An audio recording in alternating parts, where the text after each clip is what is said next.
Bueno, les doy la bienvenida a los que acaban de ingresar. Vamos a empezar con la temática de hoy, continuando con lo que es patologías de aparato respiratorio. Hoy vamos a ver lo que estuvimos charlando ayer con ustedes en el práctico, que es neumonía adquirida en la comunidad. O mejor dicho, neumonía en general, y ahí sí vamos a ver con respecto a las definiciones. Bueno, esto es lo que yo le decía, de que cuesta el término, lo que es a la hora de definirlo y poder dar el concepto básico, ¿no? Cuando uno habla de neumonía es un proceso inflamatorio, ¿sí? Secundario a una infección del pulmón, del parénquima del pulmón. En este caso es el alveolo que se va a afectar. Causa importante de morbilidad, es decir, que produce enfermedad, hace que la gente se interne. Muchas veces la gente nunca se interna por nada, nunca se operó ni nada, pero algún día puede ser que el motivo de internación sea una neumonía. Algunas de las neumonías, sepan, no todas ellas, se internan. Hay una clasificación que ya vamos a ver enseguidita, o mejor dicho, un score, que es el que se utiliza para decidir justamente el manejo. Eh, Obviamente, para que se entienda el concepto de neumonía, tenemos que saber que esto es porque hay una invasión de gérmenes que se produce a nivel del alveolo. Y obviamente, no solamente la presencia del germen la que genera la infección, sino que va a haber también una respuesta por parte del hospedador, es decir, en este caso del paciente. Bueno, esto también estuvimos charlando ayer. Antes las neumonías se clasificaban en neumonía típica y atípica.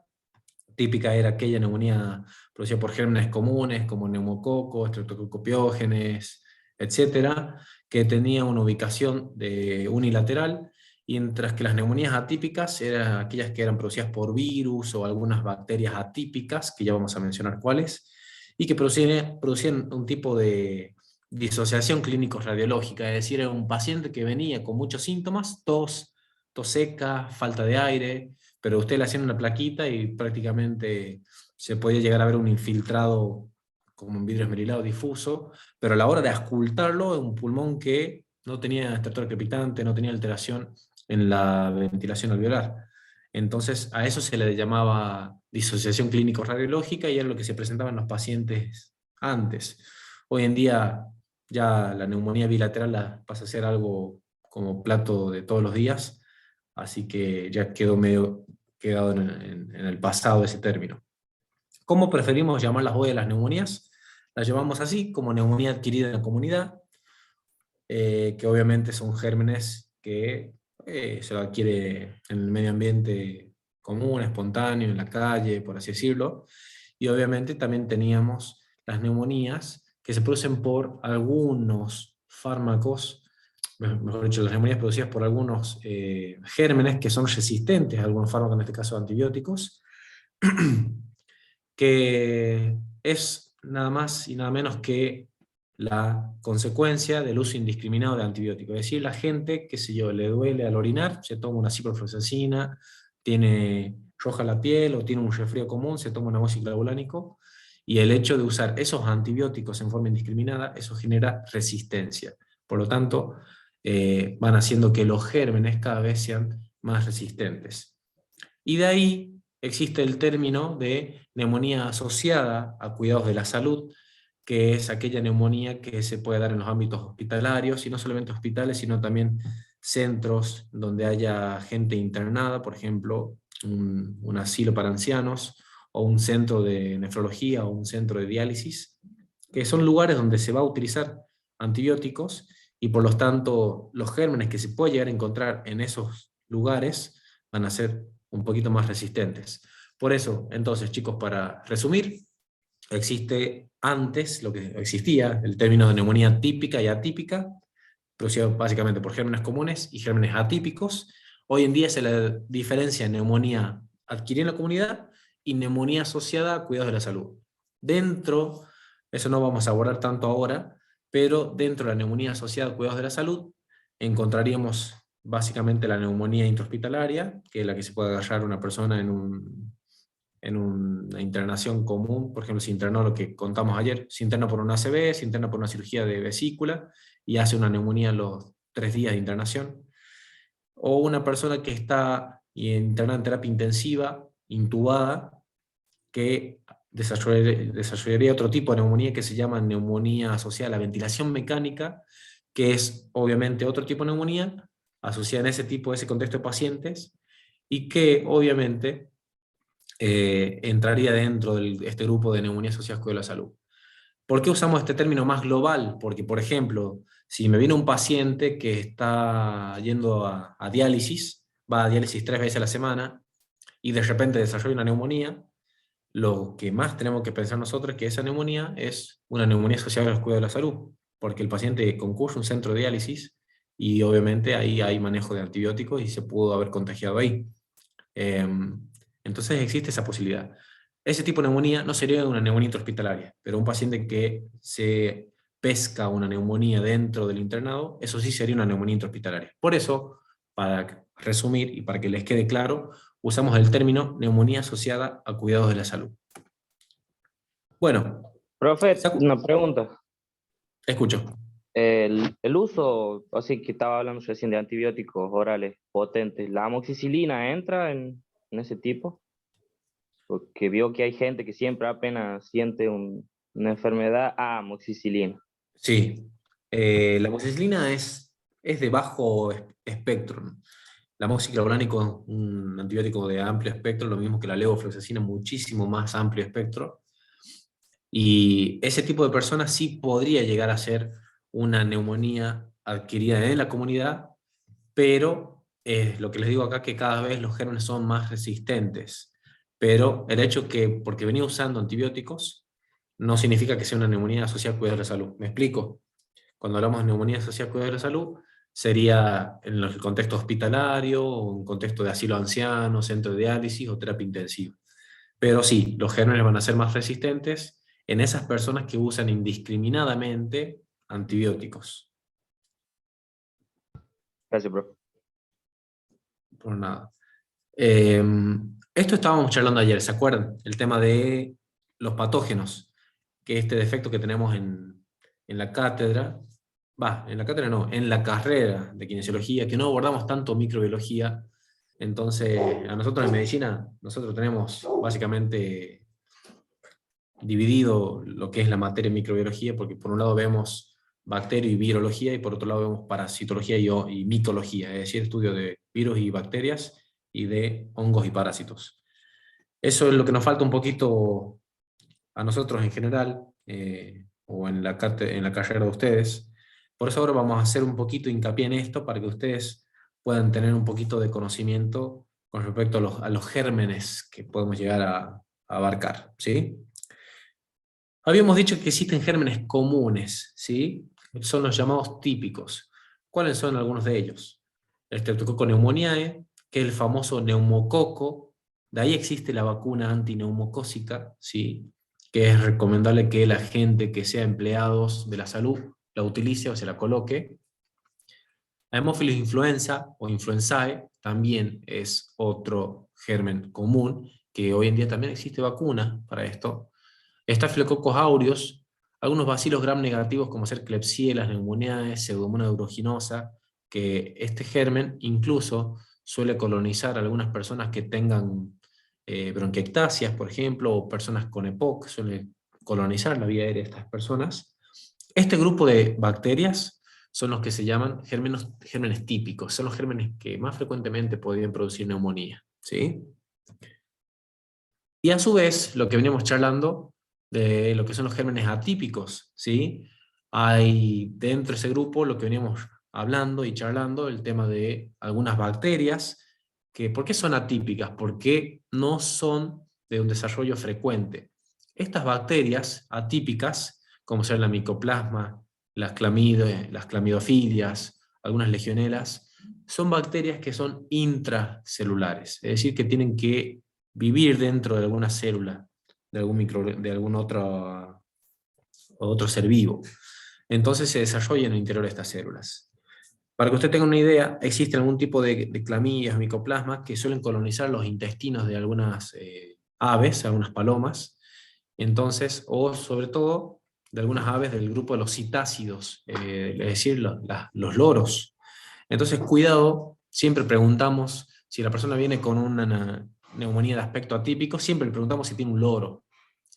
Entonces, nos ha pasado, por ejemplo, viene a la consulta una persona con tos seca, falta de aire, le hacemos una plaquita, tiene un infiltrado, un virus esmerilado bilateral, pero la auscultamos, un pulmón limpio, clásica disociación clínico-radiológica de una neumonía típica. Entonces después nosotros le preguntamos, usted tiene un loro, ¿verdad? Sí, te dicen ellos y te miran pensando que sos mago. En realidad, que más que nada lo sabemos por epidemiología, es de que este tipo de bacterias suelen colonizar el intestino de estos tipos de aves, como los loros, y pueden desarrollar este tipo de neumonías atípicas o bilaterales, ¿sí? Hay un cuadro, una patología que se llama citacosis, ¿sí? Que es producida por un tipo de clamidia, que es la clamidia citachi.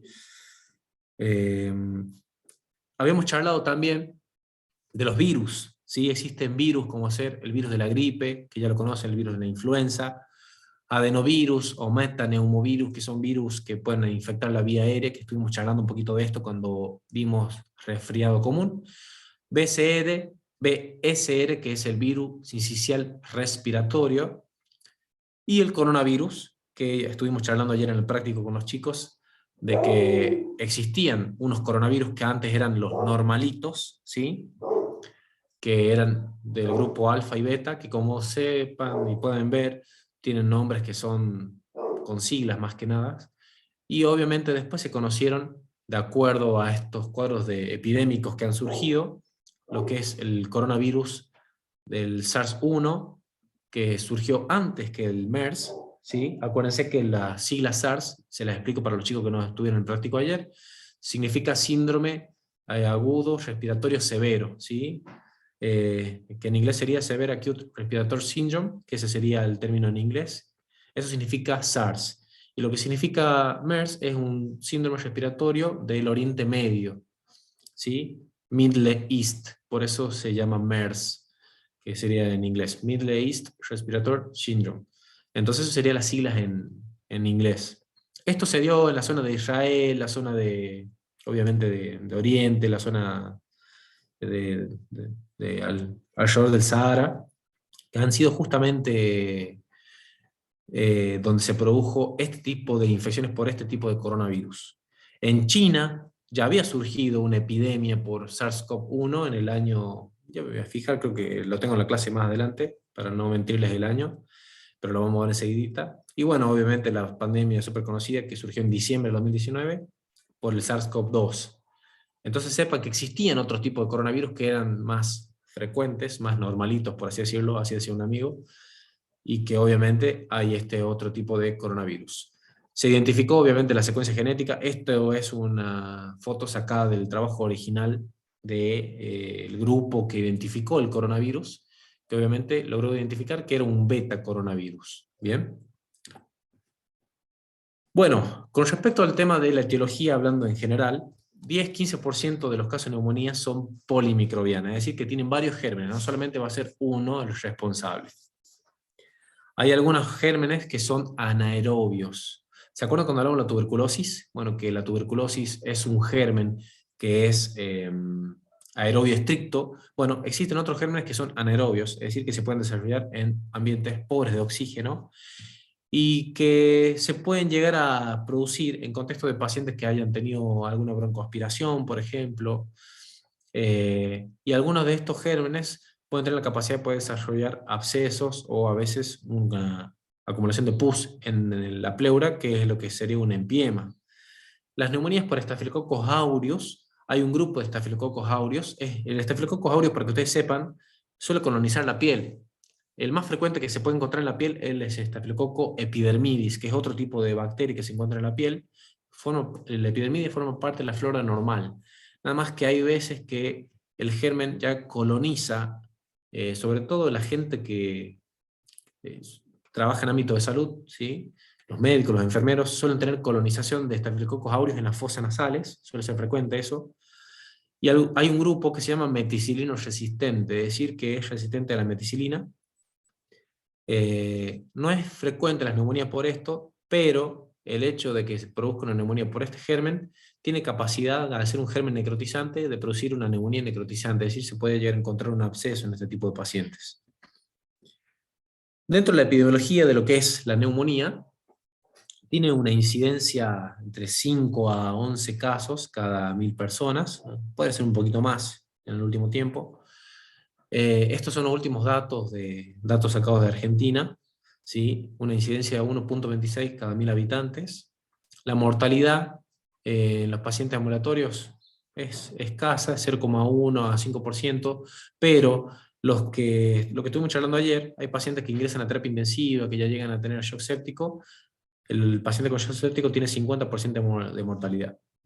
Sepan entonces que una neumonía puede llegar a complicarse en un shock séptico. Ya vamos a estudiar lo que es el shock para el cuarto parcial. Y obviamente puede llegar a tener mayor mortalidad. ¿Qué son los factores de riesgo para que una persona desarrolle una neumonía adquirida en la comunidad? El alcoholismo. ¿Por qué el alcoholismo? Porque la persona alcohólica puede deprimir su estado de conciencia, puede tener un episodio de broncoaspiración y hacer una neumonía. Los asmáticos, los inmunodeprimidos por cualquier otra causa, ya sea por HIV, ya sea por inmunodepresión por consumo de corticoides en forma crónica, o persona trasplantada que tenga edad más de 70 años, algún factor de riesgo para neumonías neumocócicas que se pueden llegar a reconocer, por ejemplo, la demencia senil, la insuficiencia cardíaca congestiva, la enfermedad renal crónica, personas con enfermedad cerebrovascular, los fumadores, los pacientes EPOC y obviamente los HIV.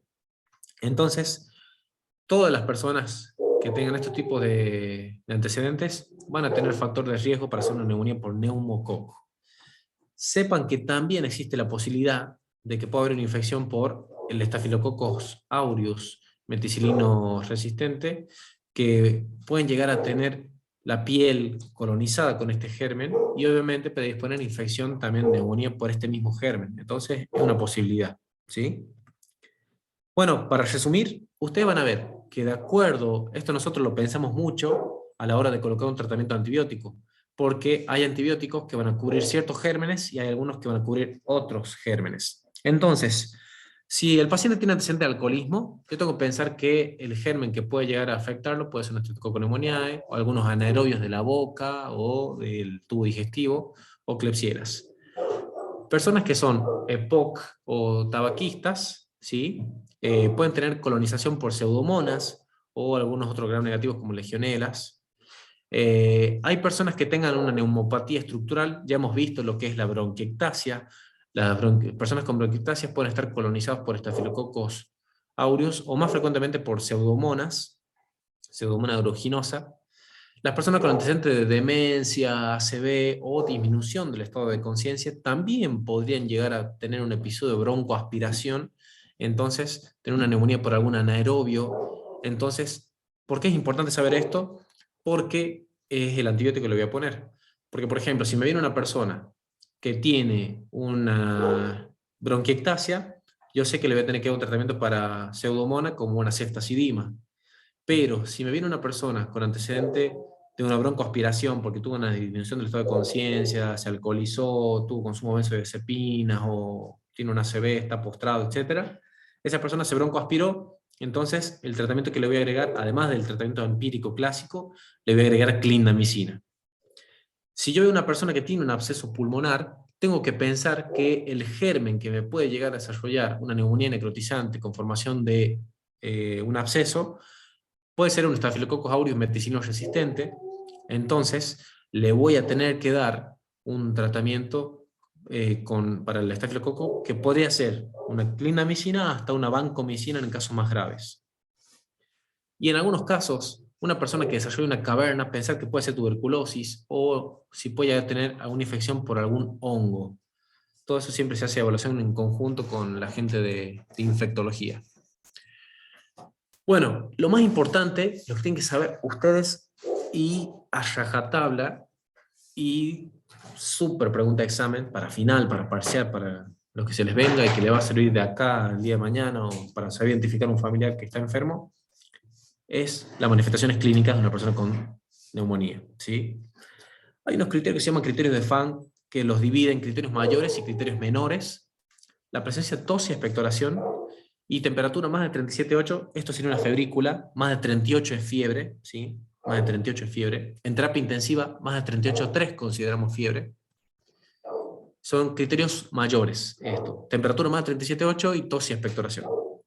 Dentro de los criterios menores, ahí vamos a encontrar dolor pleurítico, es decir, que tenga dolor cuando respire, disnea, leucocitosis mayor a 12.000, alteración del estado mental, que esto es muy frecuente en los pacientes ancianos o de la tercera edad, y obviamente el signo de consolidación que lo voy a detectar en la radiografía de tórax. Entonces, con un infiltrado pulmonar en la plaquita, más un criterio mayor, tienes tos y expectoración, por ejemplo, o tiene fiebre, ya es diagnóstico, y también con 2 criterios menores, ¿sí? Entonces, infiltrado pulmonar, más un criterio mayor y 2 criterios menores, ya es suficiente para el diagnóstico. Muchas veces el paciente ya tiene más de estas cosas, entonces ya con eso se hace diagnóstico, por lo menos clínico, de neumonía. Bueno, los signos detectados, es decir, lo que nosotros vamos a encontrar en el examen físico, van a variar de acuerdo al grado de afectación que tenga el paciente. Acá ustedes van a tener que repasar, hay un parrafito que está ahí en el Argente, que es el libro de semiología, que da algunas características para poder, digamos, detectar los pacientes con neumonía. ¿Por qué? Porque ahí hablaba de que el soplo, por ejemplo, el soplo tubario es un signo que es patoneumónico neumonía. Pero, ¿existen muchos pacientes con neumonía? Sí. ¿Todos van a tener soplo tubario? No. La mayoría va a tener estator crepitante. El soplo tubario, por ejemplo, se va a producir en un paciente con ciertas características. ¿Y cuáles son esas características a saber? A mí me encanta preguntar esto, así que repásenlo, abren el libro del Argente y lo repasan. Para que se produzca el soplo tubario, tiene que tener una consolidación, que tiene que tener cierto volumen, ¿sí? La consolidación tiene que estar cerca a la caja torácica, segundo tip. Tercer tip, la consolidación tiene que tener un bronquio permeable. Es decir, y si ustedes encuentran todas esas características en una imagen, ahí van a ver la imagen de broncograma aéreo, ¿sí? Entonces, el soplo tubario lo van a tener que detectar con esas características. Supongamos, si ese bronquio que estaba permeable se tapa, ya no voy a escuchar el soplo tubario y ya no voy a escuchar estetos crepitantes, y si se tapó, lo que se va a producir es una atelectasia, que es cuando hay justamente una reabsorción del parénquima. Sería una atelectasia por obstrucción, que esto ya lo vamos a repasar en la clase de patologías pleurales. Es frecuente que el paciente esté taquineico, ¿sí? Con uso músculo accesorio, sobre todo si tiene gran compromiso en la consolidación, porque si tiene una neumonía chiquitita, no va a tener nada, hasta incluso podría andar ambulatoriamente sin problemas, pero si tiene una gran consolidación, obviamente compromete gran parte de su capacidad vital, gran parte de su capacidad para oxigenar, y el paciente está disneico y está con uso músculo accesorios.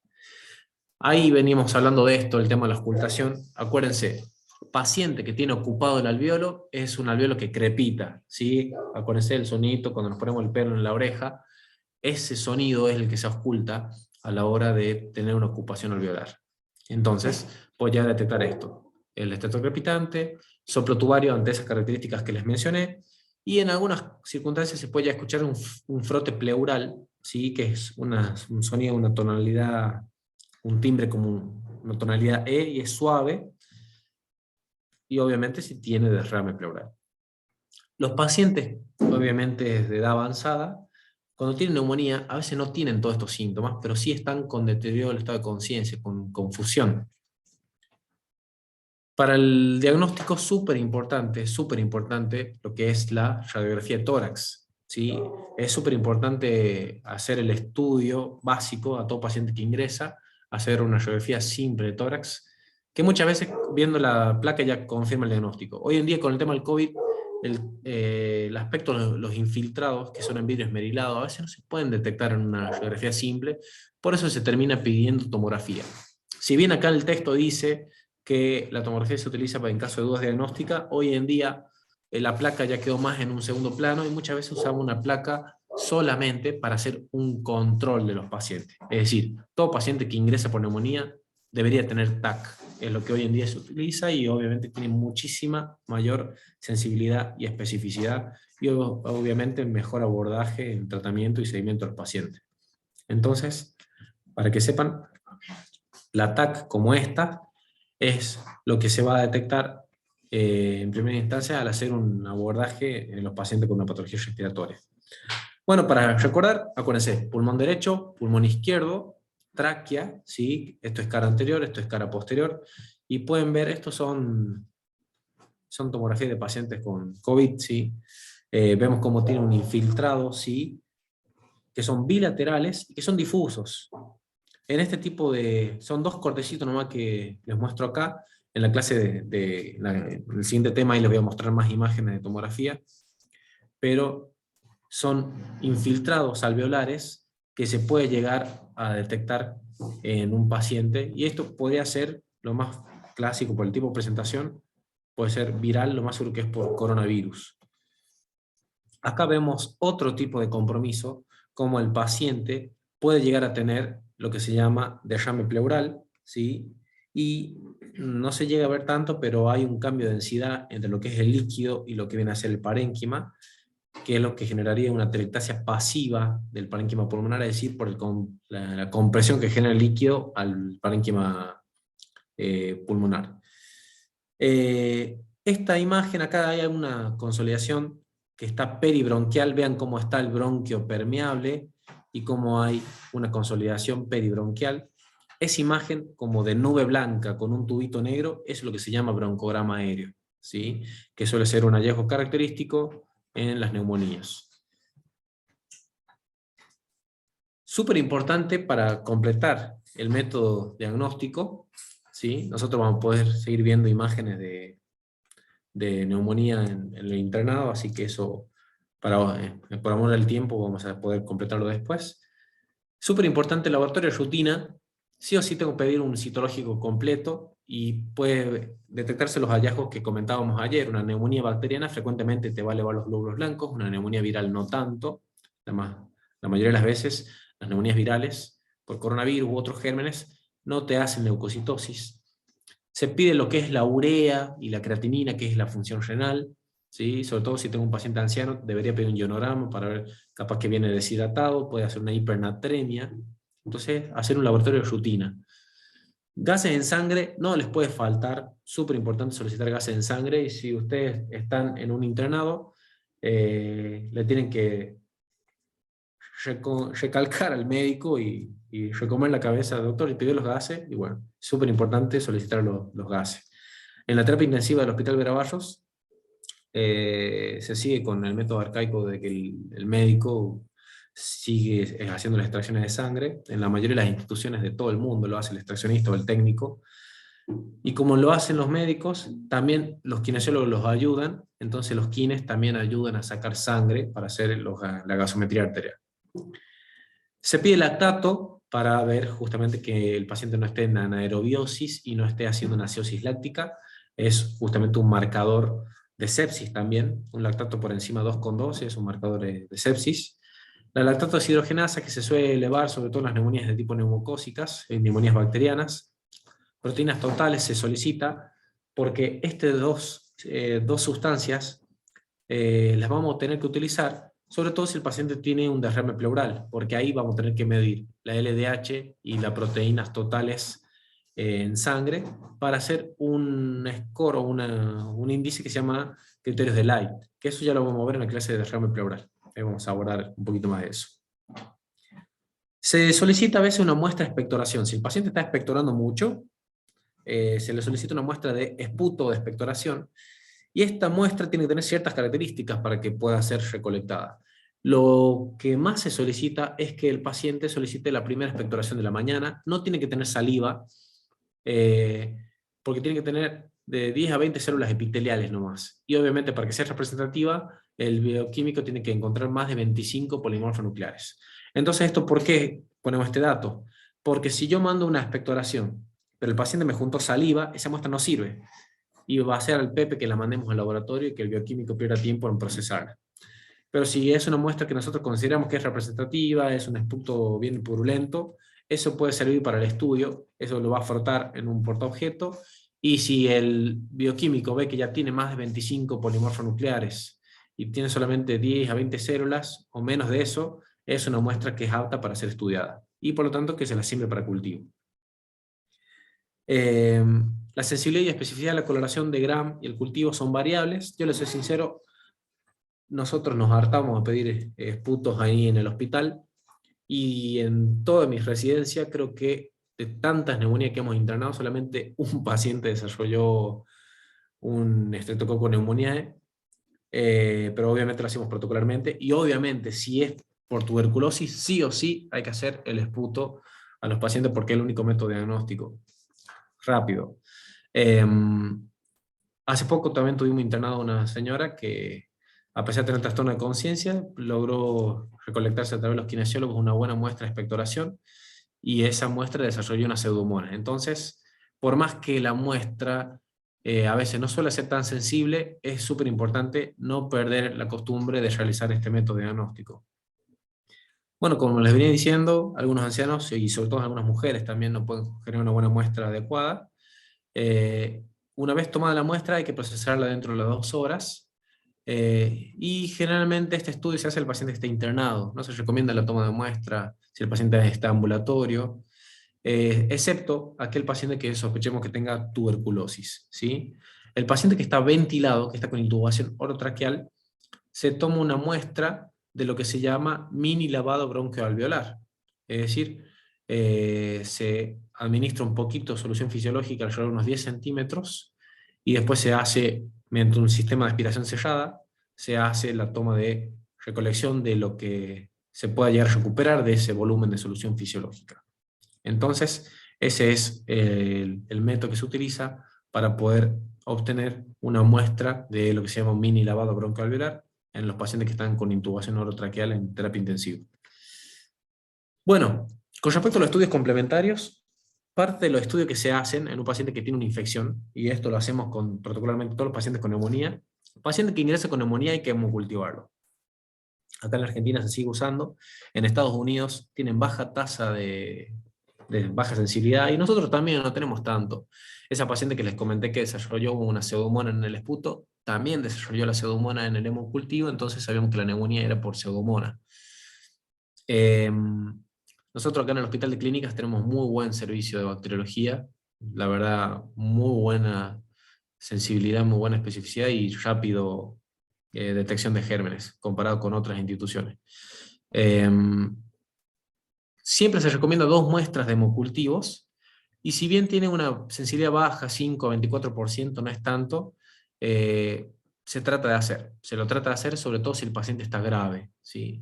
Y siempre es importante tomar la muestra de los hemocultivos antes de iniciar el tratamiento antibiótico. Siempre tratamos de tomarlo lo más pronto posible, porque el hecho de rechazar, o mejor dicho, retrasar la toma o la administración de antibióticos hasta que esperemos el hemocultivo, eso puede complicar al paciente. Entonces, lo más pronto posible se toman los hemocultivos, así iniciamos los antibióticos lo más pronto posible. En el contexto de neumonías bacterianas, ¿no? Si la neumonía ya sabemos, lo que estuvimos charlando ayer, si el paciente tiene un patrón de neumonía que parece ser viral, parches bilaterales, vidrio esmerilado, no tiene fiebre, no tuvo... pero el coronavirus puede hacer fiebre, no tiene glóbulos blancos, y hay un marcador que se llama procalcitonina, que ya lo vamos a ver enseguida. Si tiene un marcador de procalcitonina negativo, ese paciente no necesitaría antibióticos. Cuando existe derrame pleural, sí, es aconsejable tomar una muestra de eso, y a veces no solamente sirve para diagnóstico, sino sirve para tratamiento, porque le drenamos el tórax del paciente y eso permitiría que el paciente pueda respirar mejor. Hace poquito le sacamos 2 litros a una paciente que tuvimos internada porque tenían la contraindicación de la cirugía para hacer un avenamiento pleural y una decorticación, porque tenía una muy mala función ventricular, fracción de eyección de 35%, entonces estaba contraindicada la cirugía. Entonces nosotros directamente procedimos a hacer una toracocentesis evacuadora, y eso le alivió a la paciente, prolongó la sobrevida. 5% de los pacientes que están internados pueden presentar un empiema, que es la presencia de pus, ¿sí? O que tengan un derrame pleural complicado. ¿Cuál es el derrame pleural complicado? El que tenga en el análisis de la toracocentesis, que eso ya lo detecta el bioquímico, que tenga un pH de menos de 7, que tenga una glucosa menos de 40, y que tenga una coloración de Gram, que eso lo ve en el método directo, o un cultivo positivo. En ese caso, a ese paciente sí hay que hacer la interconsulta con el cirujano o el cirujano de tórax para que se haga una toracostomía y colocación de un tubo de drenaje. Ya les voy a compartir un video ahí en la plataforma para que puedan ver cómo es justamente el drenaje de un empiema pleural. Muchas veces los pacientes con empiema pueden ser necesarios solamente con toracotomía, ¿sí? Pero algunos de ellos tienen que pasar a un tratamiento quirúrgico, es decir, al quirófano, para hacer lo que se llama una decorticación pleural. Bueno, con respecto al tema de los estudios, otros estudios complementarios, en algunos lugares, no aquí en nuestra provincia, y no se usa tanto sobre todo en los hospitales públicos, no se hace eso, detección de antígenos, esto generalmente se hace en primer mundo. Lo que sí nosotros sí disponemos de esto, lo que es la famosa PCR, ¿sí? La reacción de cadena polimerasa, es una técnica que lo que hace amplifica la muestra genética del germen, ya sea por ADN o ARN, lo que tenga el microorganismo, y sepan que la PCR se puede hacer para cualquier germen, no solamente para virus, no solamente para coronavirus, que es lo que estamos usando acá, sino que se puede hacer PCR para otros gérmenes también. ¿Cómo se obtiene? A través de un hisopado. Ese hisopado después se procesa y así se trata de detectar justamente la cadena genética del germen, del virus o de la bacteria, lo que sea. Más frecuentemente se utiliza con virus. Algunos biomarcadores, como ser la proteína C reactiva o la procalcitonina, son reactantes de fase aguda. Sobre todo la procalcitonina se va a elevar ante infecciones bacterianas. Es muy útil, nos ayuda mucho a nosotros la presencia de la detección de la procalcitonina para decidir si el paciente necesita o no antibióticos. Porque como yo les contaba ayer en el práctico, antes todo paciente con neumonía, a todo el mundo se le ponía antibióticos, salvo si ya sea que era una infección bacteriana, una infección viral, a todo el mundo se le ponía antibióticos. ¿Por qué? Por las dudas o por el riesgo de evitar que, si no le ponemos, que no se vaya a complicar. Pero hoy en día ya estamos cubiertos con respecto al estudio de los pacientes, que un paciente que ingresa, neumonía bilateral, fiebre, sintomatología clásica, glóbulos blancos normales, procalcitonina negativa, lo más seguro que una neumonía viral. Se hace la PCR, descartar coronavirus. En algunos casos se hace PCR para descartar influenza, que son los dos gérmenes más peligrosos. Y si eso, obviamente, los estudios iniciales son negativos para la proca y blancos normales, ni se le pone antibiótico, y lo que sí se hace tratamiento con corticoides. Mientras que si viene con leucocitosis, un infiltrado clásico bacteriano, es decir, una neumonía unilateral, proca positiva, ese paciente sí o sí se le coloca tratamiento antibiótico, y obviamente a todo paciente se los hemocultiva. Todo paciente con neumonía se los tiene que cultivar. Bueno, ahora pasamos Profe, Sí. la PCR es, ¿cómo es que le iba a preguntar? Es la que se hace con el hisopado, no es el test rápido. Bien, bien. Eso quería preguntar si era efectiva. Sí. Nosotros actualmente, lo que siempre existió y que hace muchos años existe, es la PCR, lo que es la reacción de la cadena polimerasa. Esto es un método que ya existe hace más de 30 años. Obviamente el primer mundo siempre lo tuvo en disposición, y nosotros recién hace poco lo tenemos aquí en la provincia, ¿no? No, hace un par de años. Con el tema de la necesidad de poder hacer tantos hisopados y tantos diagnósticos, ahí se inventó lo que es el test rápido para el coronavirus. Es decir, los laboratorios han desarrollado la capacidad de hacer una detección rápida del ADN del virus, ARN en realidad, del virus, mediante estos test que se hacen también con una toma muestra, un hisopado, nasofaringio o nasal simplemente. El test rápido tiene cierta sensibilidad, pero no es tan específico, mientras que la PCR es muchísimo más sensible, muchísimo más específico.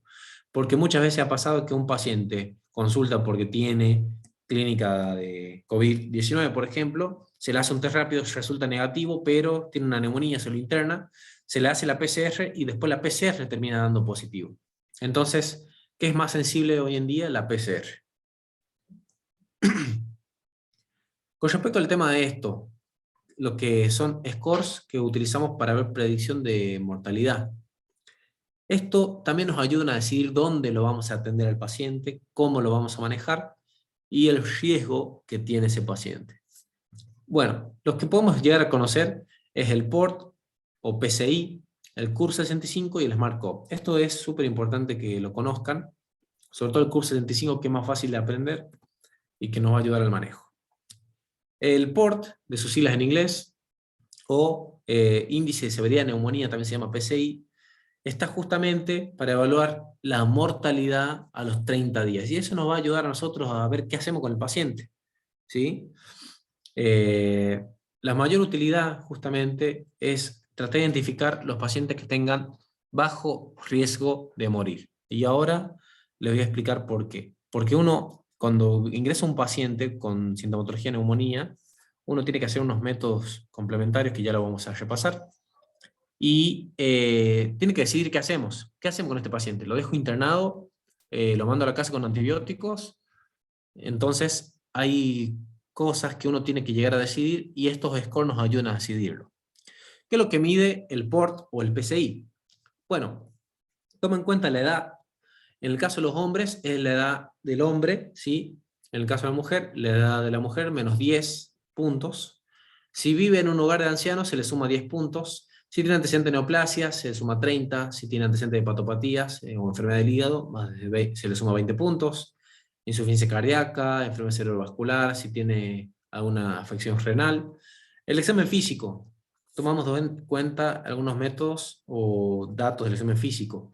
Si está confuso, si tiene frecuencia respiratoria más de 30, si tiene la sistólica menos de 90, si tiene una temperatura menos de 35, más de 40, o taquicardia más de 125. Estos son signos de SIRS, de respuesta inflamatoria sistémica, lo que estuvimos charlando ayer con el segundo grupito. ¿Qué tomamos en cuenta? Hay que hacer un laboratorio al paciente. Entonces, muchas veces nos pasó, quiero calcularle el PORT y no le saqué gases en sangre al paciente. Así que tenemos que ir, sacarle gases en sangre para ver juntamente cuánto tiene PO2. Entonces voy a medir también la PO2, voy a medir el pH, si tiene menos de 135 le suma puntos, si una PO2 menos 60 le suma 20 puntos, si tiene un sodio menos de 130, si tiene el nitrógeno ureico. Nosotros acá en lo que son los laboratorios, el nitrógeno ureico se maneja más en países anglosajones, nosotros utilizamos lo que es la urea, pero nosotros sacamos lo que es el nitrógeno ureico o lo que se llama el BUN o Blood Ureic Nitrogen. Eso lo sacamos con una formulita que es la urea dividido 2,1428, nos da lo que es el BUN de urea, y ahí sacamos el valor. Si tiene más de 30 se suma 10 puntos, la glucosa más de 250, si tiene un hematocrito menos de 30, si tiene derrame pleural. Y esto nos va a definir un puntaje, ¿sí? Hay que sumar todos esos puntos, ¿sí? Hoy en día existen aplicaciones, ¿sí? Hay una que tenemos a mano. Antes nosotros lo hacíamos a mano esto, me acuerdo en primer año de la residencia. En primer año de la residencia lo calculábamos manualmente, pero hoy en día existen aplicaciones para poder medirlo. Una de ellas es esta, a ver, el Medicalc, ¿sí? En el Medicalc nosotros, por ejemplo, pongo en la parte respiratoria, no sé si se ve. Ahí está. Voy a buscar, y acá lo voy a marcar para que se vea. En el PORT ahí ya salen todos esos datos, ¿sí? La edad, etcétera, todos los datos del paciente. Y simplemente lo que voy haciendo, me fijo el laboratorio, me fijo los signos vitales, y voy completando los campos, y ahí ya me da justamente la sumatoria. Y ahí ya me sale justamente qué clase funcional tiene el paciente. ¿Y qué voy a hacer yo con eso? Esto justamente lo saqué del Medicalc. Me va a ayudar a decidir qué hago con el paciente. Si el paciente tiene, por ejemplo, menos 70 puntos, es un clase 1, ¿sí? Significa que tiene bajo riesgo de mortalidad, menos de 1%, lo puedo tratar tranquilamente en forma externa, antibióticos y a la casa. Lo mismo si tiene un PORT o un PCI de 2, también el mismo tratamiento. Si ve un puntaje entre 71 y 90, tiene una mortalidad baja, igual 2,8, son pacientes que se lo ingresa en la guardia, se lo controla un par de horas, 12 horas, 24 horas, y se lo manda de alta. Paciente entre 91 y 130, tiene una mortalidad de 8,2%, se lo ingresa, y obviamente paciente más de 130 puntos debe tener debe estar hipotenso, debe estar con alteración del estado de conciencia, debe estar taquicárdico, taquimnéico, etc. Un paciente que sí o sí tiene que entrar a terapia intensiva porque tiene casi 30% de mortalidad. Entonces, este score es súper útil porque nos va a ayudar a decidir qué hacemos con el paciente, ¿sí? Existe otro más fácil de manejar porque solamente no necesitamos los gases en sangre. Necesitamos... Profe, Sí, en el port también viene un catéter, ¿puede ser? si tiene presencia de catéter el paciente, no. En el examen físico no detecta eso. Ah, bien. Es decir, si tiene presencia de uso de catéter y eso, no. Sí tomamos en cuenta, por ejemplo, si se dializa, es decir, que tiene una nefropatía, ese tipo de cosas, sí, esos antecedentes sí. Pero que tenga presencia de catéter el paciente, no. El CURP 65, como les venía diciendo, un poquito más fácil de hacer, porque simplemente con la clínica del paciente y la edad ya podemos sacarlo. El CURP, sus siglas en inglés, confusión, urea, frecuencia respiratoria y blood pressure o presión sanguínea y edad más de 65. Cada uno de estos va a sumar un punto. Obviamente este paciente sí o sí va a necesitar un laboratorio, una urea por lo menos, para poder sacarle cuánto tiene de urea. ¿Sí? Si está confuso, si tiene una urea más de 40, si la frecuencia respiratoria es más de 30, si la presión arterial es menos de 90, la sistólica, o menos de 60, la diastólica, y si tiene más de 65 años. Y la función, esto también lo saqué el Medicalc, la función es casi la misma, pueden ver, paciente con 0 a 1 punto lo tratamos de forma externa, con 2 puntos le hacemos una internación abreviada en la guardia, 3 puntos hospitalizado ya adentro en clínica médica, ya 4 o 5 es un paciente que ya tiene que entrar a terapia intensiva, ¿sí? Entonces, el curso 65, mucho más fácil y más rápido, no necesitamos gas en sangre y simplemente con el estado clínico del paciente ya podemos llegar a detectar. Podemos evaluar más fácilmente si no tenemos una urea, medimos el CRB. El CRB, es decir, si está confuso, si está taquimneico, si está hipotenso, si tiene más de 65 años, eso, con esos 4 cositas, simplemente con verlo al paciente y tomarle la presión y saber la edad, yo ya veo que el paciente va a tener 4 puntos, entonces un paciente que lo más seguro que tiene que entrar a terapia intensiva. Estos dos métodos de estudios, pequeños efectos que tienen, que no toman en cuenta el hallazgo radiográfico. Ya vamos a ver por qué. ¿Qué sí lo hace esto? Lo que viene a hacer el SmartCop, ¿sí? Porque el PCI o el PORT y el CURP no son exactos para determinar necesidad de ingreso a UTI, justamente por esto es lo que les vengo diciendo. Porque hay pacientes que te pueden venir con una frecuencia respiratoria que no está tan alta, o que sí está taquimneico, pero es joven, la presión está bien, el estado de conciencia está bien, no tiene la urea alta y los gases no están tan alterados, pero sí en la radiografía, si llegamos a ver que tiene un infiltrado bilateral, es un paciente que se va a complicar. Entonces, si lo vamos a ingresar a sala, en algún momento sí o sí va a tener que pasar terapia intensiva, capaz que en unas horas, al día siguiente. Entonces el SmartCop es uno de los métodos un poquito más específico porque ya determina la necesidad de ingreso a UTI, justamente porque toma en cuenta el hallazgo de los hallazgos de los infiltrados a nivel de la radiografía. Y justamente este sistema va a puntuar la necesidad que tenga el paciente de utilizar asistencia respiratoria mecánica o soporte de drogas vasoactivas. Y como les venía diciendo, toma en cuenta todo lo mismo que veníamos hablando. La presión, la frecuencia respiratoria, la taquicardia, si está confuso, la oxigenación en sangre periférica, es decir, la saturación, o la PO2. Aquí también calcula la PAFI, ¿sí? Y el pH si tiene menos de 7,35. Es decir, para estos dos puntos necesito tener gases. Albúmina necesitaría tener un laboratorio con una albúmina dosada, no siempre se pide esto al ingreso. Pero vean esto es lo que les quiero recalcar. Pequeño punto, ¿sí? Se llama SmartCop por las siglas, ¿sí? Justamente lo que toma en cuenta esto, lo que quiero que observen, es de que toma en cuenta lo que no hace el PORT y el PCI. Toma en cuenta que tenga compromiso multilobar en la radiografía. ¿Bien? Un paciente que tenga 5 o 6 puntos, cada uno de estos suma un punto, ¿sí? Salvo acá lo que viene a ser la oxigenación, ¿sí? va a sumar 2 puntos, y acá el pH también va a sumar 2 puntos. Paciente que tenga 5 o 6 puntos ya tiene alto riesgo o de posible necesidad de soporte respiratorio invasivo. Bueno, acá vemos lo mismo, toma en cuenta, esto también lo sacamos del Medical, es decir, con todos los datos nosotros vamos llenando, toma en cuenta esto, si la edad es menos de 50 años, hay que tomar en cuenta una PO2 menos 70, o una PAFI menos de 333. Si tiene más de 50 años, somos un poquito más permisivos, una PO2 de 60, una PAFI menos 250. Entonces, nosotros vamos sumando el puntaje y ahí ya nos sale el riesgo que tiene el paciente, ¿sí?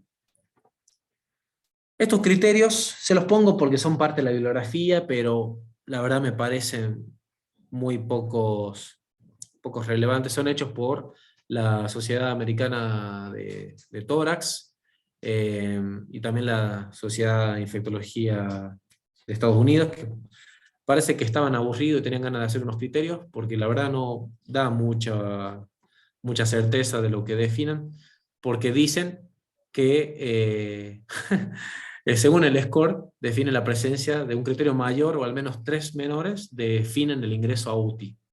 Pero la verdad que son cosas obvias las que salen acá, porque dice un criterio mayor y al menos 3 criterios menores. Porque acá ponen como criterio mayor un paciente que está con ventilación mecánica invasiva. Es decir, un paciente que te vino mal, vino prácticamente boqueando o con muy mala saturación o en paro respiratorio inminente. Entonces hay un paciente que sí o sí lo ventilás. Obviamente, un paciente si lo ventilás, sí o sí lo tenés que pasar terapia. Y un paciente que está con shock séptico, que ya vamos a estudiar lo que es shock séptico, es decir, que necesita drogas inotrópicas, bueno, puedes manejar drogas inotrópicas en un lugar que no sea la terapia intensiva. Entonces, es un score que, la verdad, no suma nada a los otros sí son muy útiles, pero aquí parece que estaban aburridos la gente de infecto y de tórax de Norteamérica y se pusieron a hacer este score que no indica nada más que lo obvio. ¿Sí? Un paciente que ya está ventilado tiene que pasar terapia y un paciente que está en shock séptico sí o sí tiene que pasar a terapia. Lo que puede ya sumar algo son los criterios menores, pero ya para eso nos basamos en el SMART-CoV y el PORT y ya es suficiente. Bueno, esto no lo voy no le vamos a preguntar tratamiento a ustedes, pero les voy a mostrar como para que ustedes tengan una idea con respecto al tema del uso de tratamientos, ¿sí? Antibióticos sobre todo, ¿sí? De acuerdo a dónde nos dan el puntaje, es que es el lugar, el sitio, digamos, donde lo vamos a internar al paciente. Recalco algunos datos importantes, súper importante, hay que iniciar el tratamiento antibiótico lo más pronto posible, ¿sí? No se puede demorar el uso del tratamiento antibiótico si yo sospecho una neumonía bacteriana, ¿sí? ¿Se puede manejar en forma ambulatoria algunos pacientes? Sí, de acuerdo al CUR, de acuerdo al PORT, nos basamos en eso. Y es frecuente el uso de, sobre todo si sospecho neumonía por Streptococcus pneumoniae, que es lo más frecuente, con amoxicilina sola ya debería ser suficiente, ¿sí? Haemophilus influenzae, que sean productores o no de beta-lactamasas. Para eso se utiliza otra droga complementaria que es el ácido clavulánico, que justamente es para inhibir las beta-lactamasas. Se puede utilizar en pacientes que sean tabaquistas o EPOC. Generalmente un paciente con una neumonía no le tratamos solamente con macrólidos. ¿Cuáles son los macrólidos? La famosa eritromicina, claritromicina, son los más frecuentes que se utilizan, o la citromicina. Mucha gente le duele la garganta y ya se manda una citromicina, porque viene una presentación de 3 pastillas o 5 pastillas, pero vean lo que dice acá, no se recomienda el uso de macrólidos como monoterapia en la neumonía, ¿sí? Les soy sincero, la citromicina no sirve para nada. Sí se la utiliza en caso de pacientes que sean alérgicos a la penicilina y sus derivados, ¿sí? En adultos mayores o en pacientes con otras afecciones, como ya venimos hablando, insuficiencia cardíaca, ACV, renal crónico, etc., tenemos que evaluar que pueda tener infección por Staphylococcus aureus o alguna bacteria gram negativa. Entonces ahí sí sugerimos el uso de amoxiclavulánico. Hoy en día, les soy sincero, a la mayoría de los pacientes en un tratamiento ambulatorio no se arriesgan y se le administra amoxiclavulánico. Fluoroquinolonas respiratorias, que son son un misil prácticamente por el amplio espectro que tienen.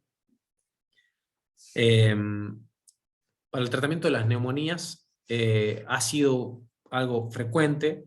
¿Por qué? Porque son fármacos de muy fácil administración, es una pastilla por día, eso es todo, y vienen presentaciones de 5, por ejemplo, de la Levo, de 750 y de 500, la de 500 viene por 7 días, y la de 750 por 5 días, pero el uso de las quinolonas también ha documentado el desarrollo de ciertas resistencias, por eso hay que tener precaución a la hora de elegir el antibiótico. Resumiendo, lo que se puede llegar a utilizar en los pacientes, y obviamente los que sean alérgicos a la penicilina, se puede utilizar este tipo de tratamiento antibiótico. En un paciente que está internado en sala común, estos pacientes, a la mayoría de ellos, tenemos que tomar en cuenta si no tienen también alergias, ¿sí? La tolerancia y las interacciones medicamentosas.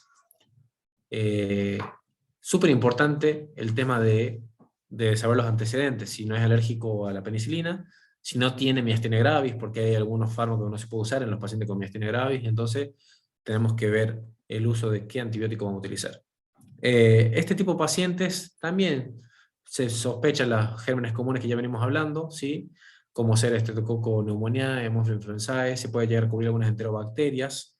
Entonces, lo que más se utiliza son antibióticos también betalactámicos, siempre combinado con un macrólido. O también usar una fluoroquinolona como ser la levofloxacina, ¿sí? La cobertura de anaerobios, tenemos que considerar lo que veníamos charlando antes, un paciente que sospechamos que tenga sobredosis de drogas, que una disminución del estado de conciencia, ingesta de alcohol, convulsiones, etc. Ahí podemos agregar ampicilina sulbactam, ¿sí? Entonces, acá para resumir, ¿sí? A todos los pacientes, todos los internados con neumonía bacteriana, a todos se les hace este tratamiento empírico. Ampicilva más claritro, ¿sí? Tratamiento alternativo, los que tengan alergia a beta-lactámicos, las extracciones también son derivados de la penicilina, entonces tomamos en cuenta eso. Se puede utilizar levofloxacina o moxifloxacina, y muchas veces también utilizamos Bactrim, ¿sí? Se puede utilizar Bactrim, que es la trimetoprim sulfametosazol, también se puede utilizar, sobre todo en infecciones de piel. Y obviamente, 10% de los pacientes pueden llegar a tener neumonías graves, que requieren ingreso a UTI, y obviamente ya sospechamos gérmenes un poquito más graves, como ser pseudomonas. Aquí ya tenemos que utilizar gérmenes que ataquen a la pseudomonas. Entonces vamos a considerar, por ejemplo, drogas como la piperatazo, que ya son derivados más complejos de la penicilina, o algunos carbapenemas como el imipenem, el meropenem. Tenemos que cubrir también infecciones, o pensar en infecciones por Staphylococcus aureus, entonces ahí sí ya tenemos que pensar en drogas mucho más fuertes y de uso sí o sí endovenoso, como ser la vancomicina, la clinda o el linezolid. Entonces, tratamiento digamos, de elección empírico también se empieza con ampicilva y claritro. Si yo sospecho que el paciente tiene pseudomonas, ahí sí pasamos a piperatazo, por ejemplo, continuando con claritro. Y si yo sospecho que el paciente tiene Staphylococcus aureus, agregar vancomicina. Clinda se puede usar también si es meticilino sensible, o en algunos casos linezolid, que no hay siempre disposición de linezolid en el ámbito hospitalario. Tenemos que sospechar cuándo puede tener una infección por pseudomonas, cuando el paciente tiene antecedentes de bronquiectasias, fibrosis quística, o también tiene EPOC, o recibe tratamiento con corticoides también. El tratamiento dura 7 a 10 días, ¿sí? Muchos de ellos se hace tratamiento por vía endovenosa, y cuando el paciente ya tiene tolerancia gástrica, que ya puede tolerar más la medicación, se lo puede tolerar a vía oral, es decir, que ya lo tome por boca en el momento que ya esté estable hemodinámicamente y que tenga mejora clínica. Esto es un artículo que me compartió un amigo mío infectólogo, que dice shorter is better, porque demostró que los resultados entre tratamientos cortos y largos eran iguales. Porque nosotros estábamos acostumbrados, a veces hacíamos tratamientos 14 días con antibióticos, y bueno, este estudio demostró que haciendo neumonías que en la comunidad, por ejemplo, hacer un tratamiento corto 3 a 5 días ya era suficiente, y daba el mismo resultado que un tratamiento largo de 7, 8 o 10 días. y así para diferentes tipos de infecciones, ¿sí? Pero lo que nos interesa ahora son las neumonías. Vean acá de la neumonía asociada a ventilación mecánica o neumonía intrahospitalaria, mínimo 7-8 días, antes hacía 14-15 días, pero el resultado eran iguales. Esto estuvimos charlando ayer, con respecto a los antivirales. Son drogas que no se administran siempre, y acá lo que vamos a hablar es principalmente de este tipo de drogas, que es para el virus de la influenza tipo A y tipo B, que son inhibidores de la neuraminidasa, ¿sí? Acuérdense que cuando hablamos de influenza hablamos de el H1N1, H3N3, H3N7, son diferentes partículas, la neuraminidasa y la hemaglutinina. Las drogas que se puede utilizar es el oseltamivir, en lo que disponemos acá del Ministerio de Salud, y que no le damos a todos los pacientes, ojo, no a todas personas se les da. Siempre se trata de hacer en una administración dentro de las primeras 48 horas de iniciar los síntomas o de iniciar el cuadro, porque se demostró que después de las 48 horas ya no había mucho beneficio. Entonces se lo utiliza en las primeras 48 horas en pacientes con enfermedad grave y que pueda tener riesgo de complicaciones. En sujetos con vacunación previa también se debe iniciar el tratamiento y se administra 75 cada 12 horas por 5 días. En caso de pacientes ambulatorios, no se suele utilizar tanto, solamente en algunas situaciones particulares, si tiene más de 65 años, si es inmunodeprimido, si es renal crónico o tiene insuficiencia cardíaca o insuficiencia respiratoria por EPOC, por ejemplo, si son diabéticos, obesos, las embarazadas, y puerperas hasta 2 semanas luego de parto se puede llegar a utilizar.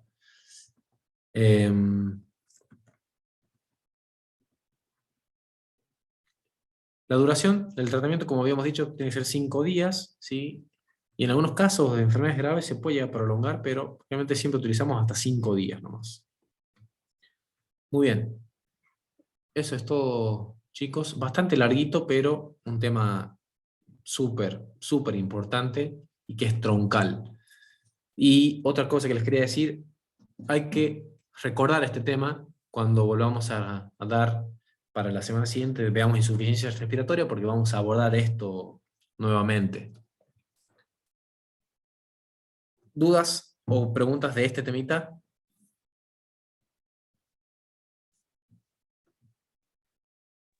Doctor, ¿estos pacientes cuando entran a la UTI tienen una parte aislada? Digo, por el contagio o algo así, ¿o no? En las UTIs abiertas se trata de que sí. Bueno, acá las dos terapias más grandes y de más referencia, bueno, la del Hospital Vera Barros y la del Hospital de Clínicas. El Hospital de Clínicas tiene 2 aislamientos, que en este caso, como el Hospital de Clínicas es una terapia referente COVID, la parte abierta sería para los pacientes COVID, que es la mayoría de ellos. Y los que tienen otro tipo de patologías, no COVID, digamos, se los deja en el aislamiento para protegerlos a ellos. Por el contrario, la terapia del Vera Barros, que es una terapia que es, ¿cómo se dice? Atiende diferentes tipos de patologías. Hay unos aislamientos que es para este tipo de pacientes con neumonías de diferente origen, ya sea por COVID o por alguna bacteria resistente. Entonces, en esa circunstancia sí se trata de mantenerlos en algún aislamiento.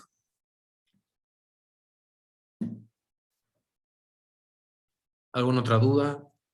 Profe, en el caso que se haga el PCR, sale positivo en neumonía, ¿cómo diferencian cuando es neumonía y cuando es COVID? COVID es la enfermedad. Es decir, vos si tenés una persona que te está con rinitis, está, digamos, con fiebre, pero no está con falta de aire, su frecuencia respiratoria es normal, lo ocultás, no tiene nada, es decir, clínicamente su pulmón está sano.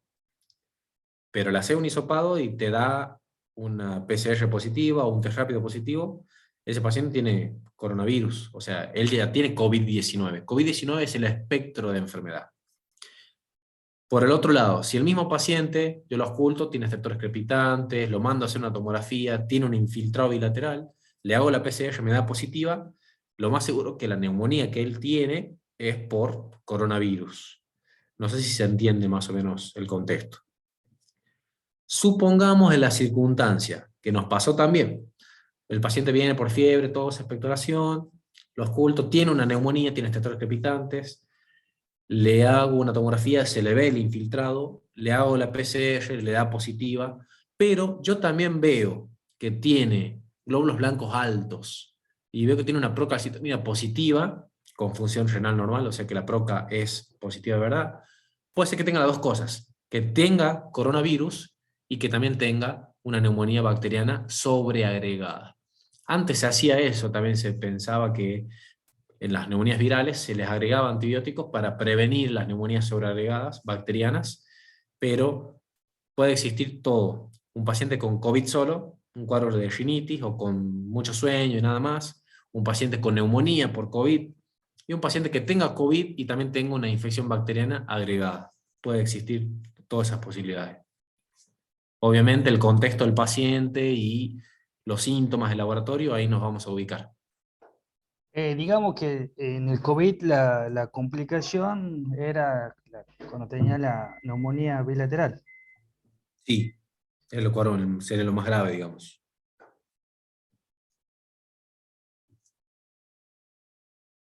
Eso sería, digamos, lo menos deseado, digamos, y lo más grave en el contexto del COVID-19.